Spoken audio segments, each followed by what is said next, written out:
በአይኗ በዝነተ ህሊናዋ እናቷ መጣች። እትዬ ኸውለት ናፈቀች በደረሰችልኝ በመጣች አለች። አንድ አይቻት በሄድኩኝ በተሰናበትኩኝ አለች። ይች እናት ሁለት ጊዜ ተናፈቀች። ሀቢብና እትዬ ኸውለት ሶፊያ ካለችበት ቤት አካባቢ ደርሰዋል። ግና መኪናው ወደ ውስጥ መግባት አይችልም። ጭቃ አለ፣ ኃይለኛ ጭቃ። መኪናው ከገባ መውጣት አይሰጠውም። እረ ለመግባትም አይመችም። ውሃውና ጎርፉ ጭቃ ተሞልቶ አስፋልቱ አልቋል። ቀይ አፈር የነበረበት አካባቢ በጭቃ ተሞልቶ ሁሉም ያሰምጣል። ለመራመድ ተራርቀው ጣል ጣል ከተደረጉ ድንጋዮች በስተቀር ምንም የለም። ታዲያ እትዬ ኸውለት ወርደው እንዳይሄዱ ኃይለኛ ዝናብ አለ። ሀቢብ አብሯቸው እንዳይወርድ የለበሰው ልብሱ ሙሉ ሱፍ ነው። ከሳቸው በኋላ ወደ ትልቅ ቢሮ ስለሚሄድ ልብሱ ይጨቀያል። እንደዛማ አይሆንም። በመኪና ይዟቸው እንዳይገባ መንገዱ መኪና ያስገባም።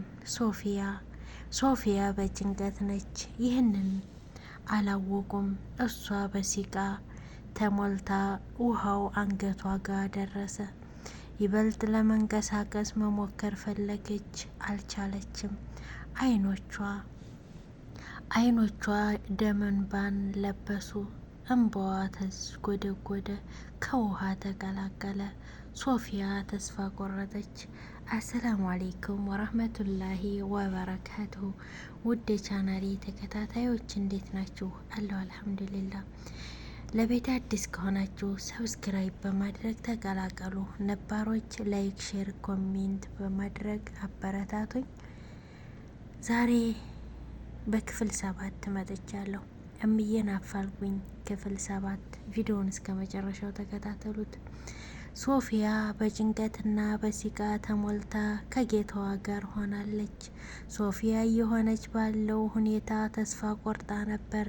ነገር ግን ተስፋ መቁረጧ በራሱ ንዴት ገባት። ሶፊያ ዱአዋን ታምናለች። አላህን ጠይቀው እምቢ ያላት የከለከላት ነገር የለም። እስካሁን ድረስ ስለ አፊዋ ጠይቀው አታውቅም። ምክንያቱም ይሄ የሱ ውሳኔ ነው፣ ውሳኔውን እቀበላለሁ። ምናልባት እድሜ ልኬን የሰራሁትን ወንጀል እድሜ ልኬን ሊምረኝ ፈልጎ ይሆናል። ጀነቴን ሊያባሽረኝ በጀነት ሊያባሽረኝ መልካሙን አስቦልኝ ይሆናል ብላ ተቀብላለች። ብቻ ጤናዋን ትመኛለች። በምኞት ደረጃ ብቻ ጌታዬ ጤናዬን ከወፈቀኝ ወንድሜን ፈልጌ አገኛለሁ፣ ከዛ እናቴን እጦራለሁ፣ ዱአዋን አግኝቼ ከዛ ባልፍ አይቆጨኝም ትላለች። ታዲያ ተስፋ ታደርጋለች። አንድ ቀን ከዚህ ሁሉ ህመምና ሲቃ ከህመም አውጥቶ ወደ ሰላሙ መልሷት ሁሉም አቅም ሰጥቷት ምኞቷን እንደምታሳካ በእጅጉ ታምናለች። ታዲያ ሶፊያ ያን ቀን እየናፈቀች ጌታዋን እየጠበቀች ዛሬ እየሆነ ባለው ነገር ጫፍ ደርሶ ቢያስፈራራትም የምትድን ባይመስላትም እንኳን ተስፋ መቁረጥ ግን እንዳልነበረባት ታምናለች። ምክንያቱም ያን የተወደደ የአላህን ቃል ታምናለች። ላተቅነጡ ሚን ረሕመቲላህ አላህ በተወደደ ቃሉ በኔ ዝነት ተስፋ አትቁረጡ ብሏልና። ታዲያ ሶፊያ በቀላሉ አልተወችም። ሁኔታዎች ትዝ ሲሏት ሲታወሷት ለክፉ ጊዜ ብላ ያስቀመጠችው ያን ዱአዋን አወጣች። በተዘጋ አንደበት ገና በተከፈተ ልቧ ጌታዋን ጠየቀች። ከጌታዋ ጋር በጣም የምትተዋወቅ መልካም ሰሪ ናትና ዱአዋን እንደሚቀበላት ሸክም ጥርጥርም የላትም። ታዲያ አላህ ሱብሓነሁ ወተዓላ በዛ ስሙ ተጠይቆ እምቢ የማይለውን ሚስጥራዊ ስሙን ታውቃለች። ያም ያሐዩል ያቀዩም አላህ ያሐዩል ያቀዩም ተብሎ የዱዓ መስፈርትን ካላሟላን ዱዓ እምቢ አይልም፣ ቀጥታ ሙስተጃብ ነው። የከጀልነውን ይሰጣል፣ የጠየቅነውን እሽታ እንጂ ሌላ አይመልስም። ያሀዩል ያቀዩም ያሀዩል ያቀዩም ያሀዩል ያቀዩም አለች በልቧ ሶፊያ።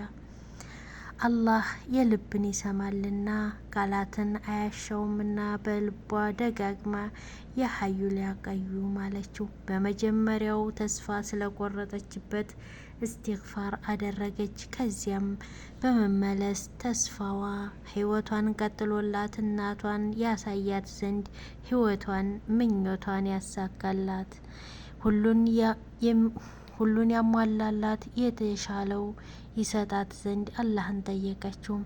የልቧን መሻት ከፍ አርጋ ጠየቀችው። የዚች ጠንካራና ተወዳጅ ባሪያ ዱዓ መልሱ ምን ይሆን? እንዴት ይሆን ብልሃቱን ተአምሩን አሳይቷት ከዚህ ሁሉ የሚያወጣት? ሀናን በትካዜ ውስጥ ተቀምጣ ማብሰልሰሏን ቀጥላለች። ከጥቂት ሰከንዶች በኋላ ድንገት ወደ ሌላና ወደ እንቲሳር ዞራ ሌላ አለቻት። ሀናንም እስቲ አንድ ጥያቄ ልጠይቅሽ አለችና ትንሽ አሰብ አድርጋ እንደ ስትል ጠየቀቻት። እናትሽ ማየት እንደተሳናቸውና ማየት እንደማይችሉ አውቃለሁ።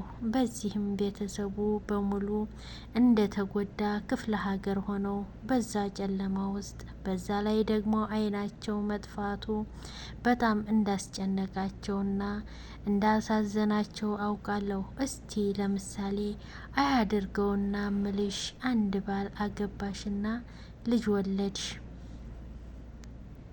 ልጅ ወለድሽለት። አንዲት ቆንጅዬ ልጅ ወልዳችሁ በደስታ እየኖራችሁ እያለ በሆነ ታምራዊ መንገድ ምርጫ መጣላችሁ። አይኗ ከጠፋው እናትሽና ልጅ ካለው ባልሽ ማለቴ የእናትሽ አይን በርቶልሽ ልጅሽና ባልሽን ከምትሰናበችውና የእናትሽን አይን ባለበት ሆኖ ከነሱ ጋር ከምትሆኚ እንደው ይሄን ቢያስመርጡሽ ምን ትሆኛለሽ? አለቻት። ከባድ ጥያቄ ነበር። ሌላ አመነታች። ጥያቄው ለራሷ ደጋግማ አሰበች። ልክ ቁጥር እንደምታስብ አይኖቿን ወደ ኮርኒስ ሰቅላ ደጋግማ ለራሷ ጥያቄውን አቃጨለችና እንደ እናቴን አይኗን ያብራልኝ እናቴን አለች። ሀናን ደነገጠች። ለምን እንደዛ አልሽኝ ስትል ጠየቀቻት። ሌላም እንዴ ባሌን እኮ ሌላ ማግኘት እችላለሁ ማለቴ ባላገኝ እንኳን የእናቴን አይን በርቶልኝ ሌላ አማራጭ የሌላት እናቴን ከዚያ ዱአዋን ተቀብዬ የተሻለ ባል ወይንም ደግሞ የተሻለ ህይወት እሷ ዱአ አድርጋልኝ ባገኝ አይሻልም? እናቴ እኮ ሌላ አማራጭ የላትም። ባሌ ግን ከኔ ውጪ አማራጭ አለው። ልጄም ቢሆን ከአባቱ ጋር መኖር ይችላል፣ ያድጋል፣ ምንም ችግር የለውም። እኔም በሌላ ህይወት ላድግ ይችላለሁ። እናቴ ግን እኔ አይን ከነፈኳት እኮ የሚሰጣት የለም። ቀሪ ዘመኗን በሙሉ በጨለማ ከምታሳልፍ ይህን እድል ካገኘሁ ጥሩ አማራጭ ባይሆን እንኳን የምጠቀምበት ይመስለኛል። እንዴ አዎ እናቴን አለች። ይህን ጊዜ ሀናን አልቻለችም። ካለችበት ተፈናጥራ ተነስታ ለራሷ ሀሳብ ውስጥ ነው ያለችው። ሌላ ሲጨመርላት እውነትም ሀቢብ እኔን እርግፍ አርጎ እናቱን ይመርጣል ስትል የማይገናኘውን አገናኝታ በጭንቀት ትቀባጥር ጀመር። ስልክ አወጣችና ለሀቢብ ደወለችለት። ሀቢብ ስልኩን እንዳነሳ በፍጥነት የት ነው ያለኸው የኔ ውድ? ቆየህ እኮ ቢሮ ሄድክ? ምን አሉህ? አለችው። ሀቢብም ቃላቱን እየሰባበረ አልሄድኩም ከትዬ ከሁለት ጋር ነኝ አላት። ሀናን ደነገጠች። ይበልጥ ልቧ ተሸበረ። እንዴት ከሳቸው ጋር እስካሁን አለች። ምን እስካሁን ድረስ? ከወጣህ ሰዓት ጀምሮ እስካሁን እሳቸው ጋር ምንድን ነው የምትሰራው? አለችው። ሀቢብም አይደለም እንዴት መሰለሽ ነው። በኃይለኛ ዘነበና ቤታቸው አካባቢ አድርሻቸው ግን ዝናቡ እያለ እንዴት ወርደው ይሄዱ? እሱን ብዬ እኮ ነው አላት። ሀናን አልተዋጠላትም። በእርግጥ አበክራ ታምነዋለች፣ የራሷን ያህል ታምነዋለች፣ እንዳልዋሻት ታውቃለች። ግን በዝናቡ አስታኮ ከሳቸው ጋር የእናትና ልጅ ፍቅር እየቀጠለ ስለሆነ ብላ ስለሰጋች አንድ መላ ዘየደች።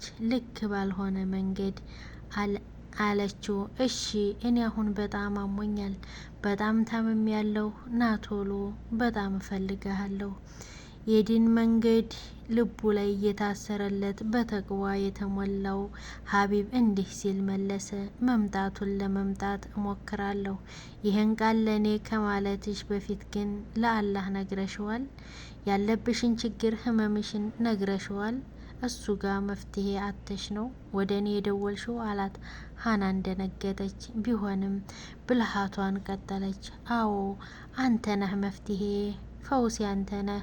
ለሱ ስነግረው ውስጤ አንተን አመላከተኝ። በቃናልኝ እንድትመጣ እፈልጋለሁ። ከ30 ደቂቃ በኋላ በላይ እንዳትቆይ፣ እቀየምሃለሁ፣ ከልቤ እቀየምሃለሁ አለችው። ሀቢብ ሀቋን አብዝቶ ያከብራል።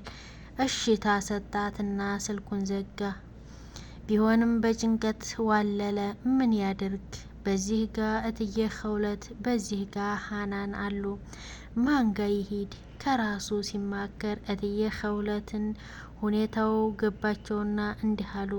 ልጄ በል እንግዲህ መንገድህን ምረጥ። ትክክለኛው መንገድ ባለቤትህ ጋር መድረስህ ነው። በምንም ሁኔታ ይሁን እሷን አታስከፋት ልጄ። እኔ የራሴን እድሜ ኖሬ ጨርሻለሁ። እኔ አሁን ልሂድ። እንዴትም ወርጄ ሄዳለሁ።